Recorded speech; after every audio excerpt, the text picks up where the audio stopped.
Hey guys, if this is your first time to my channel, hello and welcome. My name is Emily and today I am bringing you what I thought the new Laura Lee Nudie Patootie palette should have been.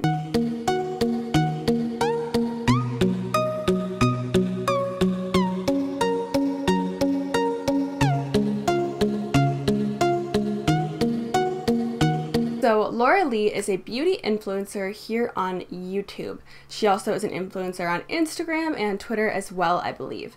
She, I think, has over 3 million subscribers, and she recently just launched her own brand, Laura Lee Los Angeles. It was just 2 days ago they released these photos, and she released a video on her new palette, which is called the Nudie Patootie palette. When I saw this palette, I immediately thought of the Naked 3.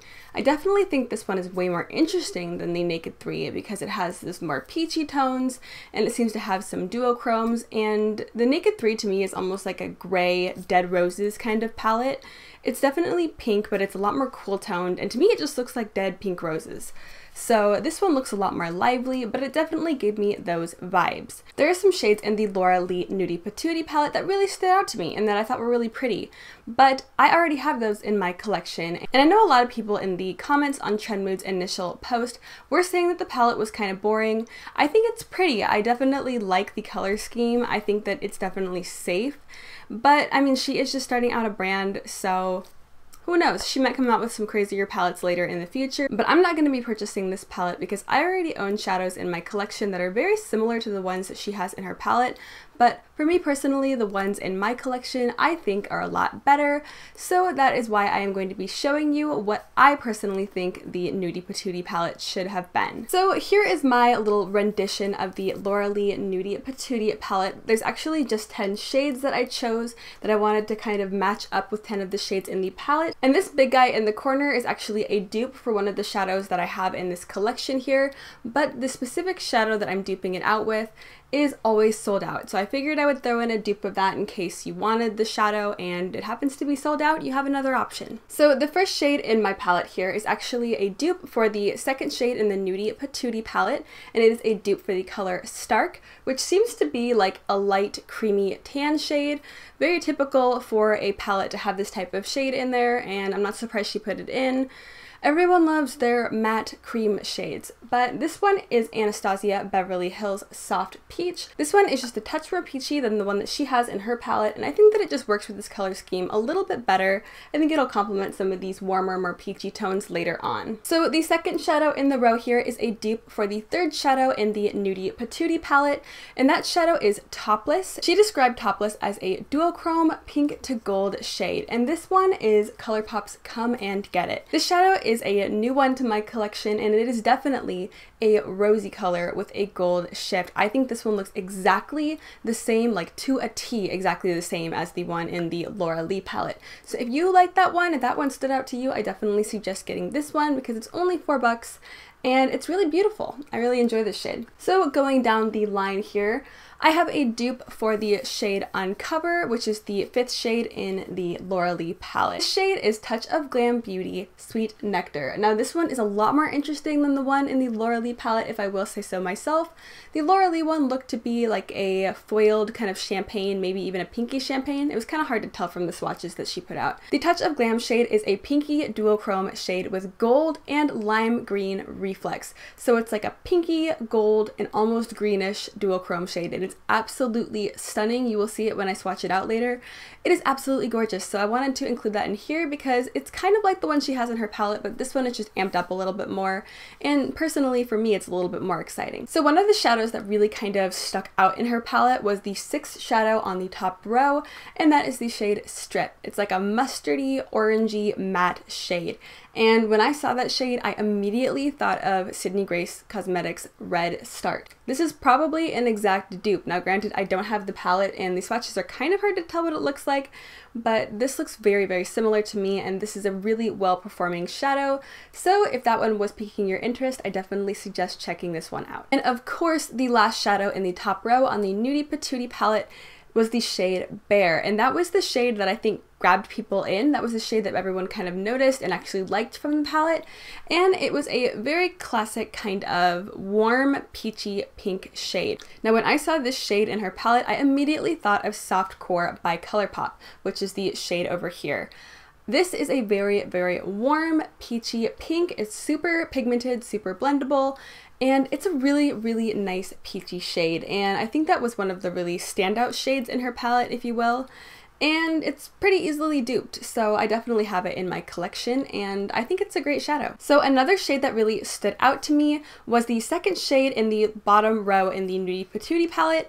It was a kind of foiled metallic gold shade, and it is called All Naturel. Now I really wanted to include Luxie Cosmetics Lavish Eyeshadow. This is from their Precious Metals line. The second shadow in the middle row here, and it is a beautiful, really intense, wet looking rose gold shade. It almost leans a little bit more gold. It's not so pinky like the Come and Get It shade is. It's definitely a lot more of a kind of bronzy rose gold, and it is absolutely stunning. It literally just looks like liquid metal on your eyes. They chose the name for this group of shadows very, very well, because it really does kind of resemble like a liquidy, wet look on your eyeballs. But I definitely wanted to include it because I thought it looked really similar, if not better, than the one in the Laura Lee palette. Now, the fourth shade in the bottom row of the Laura Lee palette, which is Jaybird, I think was the most interesting out of the entire palette, and I think it was the most eye-catching out of all these shades. Everyone in Trendmood's comments was saying that the palette looked kinda bland, but that foiled kind of reddish pink shade was absolutely gorgeous, and I could not agree more. That shade drew me in immediately and got me questioning whether or not I need the Laura Lee palette.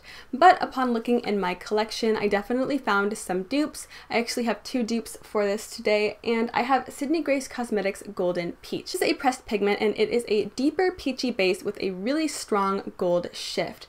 The one in the palette, it looks like, was a more kind of reddish orange base with a really strong gold shift, and I think it looks pretty close to the shade in the Laura Lee palette.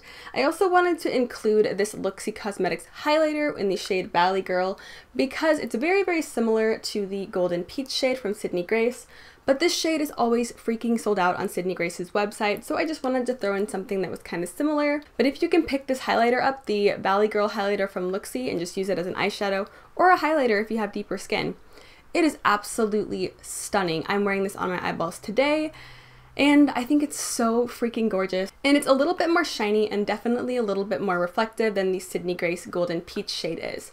So I definitely just wanted to include 2 of them in there because one of them is near impossible to get. So one of the shades in the Laura Lee Nudie Patootie palette is called Butt Naked, and it is this really nice kind of rosy brown toned neutral. So my mind immediately went to my Dose of Colors Blushing Berries palette. The second shade in the Blushing Berries palette is this one right on the end of the middle row here, and it is called Rose Berry. This one looks like an exact dupe to me. Now, granted, I've said it a couple of times, but I don't have the palette, so I'm not 100% sure, but for me, this looks really, really close. This shade is really beautiful, and I think that it works really well with the color scheme that we have going on here. So one of the last shades in the Laura Lee palette is called Buff, and it looks to be this kind of metallic, deeper rosy toned bronze, if you will. It's definitely a really warm toned kind of brownish bronze. And when I saw that shade, I immediately thought of Sydney Grace's Loose Change, which is the first one on the bottom row here. This one looks almost identical to me. It's a super warm toned, deeper bronze shade. It almost has like a little hint of pink in there and a little hint of copper. The name Loose Change definitely fits this shadow. It definitely kind of looks like an old penny or an old coin. And last but certainly not least, the last shade in the Laura Lee palette is called Nakey Nakey, and it is a deep neutral brown.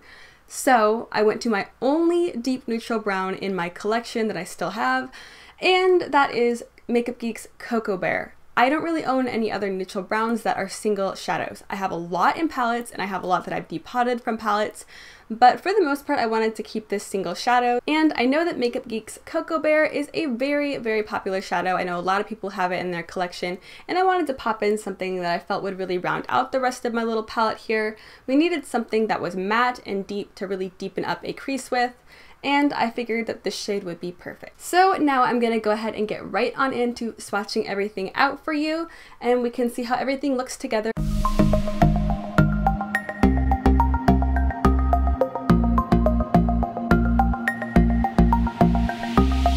So can see, I very clearly had almost every shade in this palette, and the shades that I left out I'm just not really interested in. There were some very neutral browns that I already have in my collection and some champagnes that I don't really care too much about, and I'm sure you have those in your collection as well. So I just really wanted to stick to shades that I figured you wouldn't already have in your collection, or if you do have it in your collection and you've been eyeballing the Laura Lee palette, maybe you don't have to go out and spend $45 now. With that being said, that is going to be wrapping up this video for today.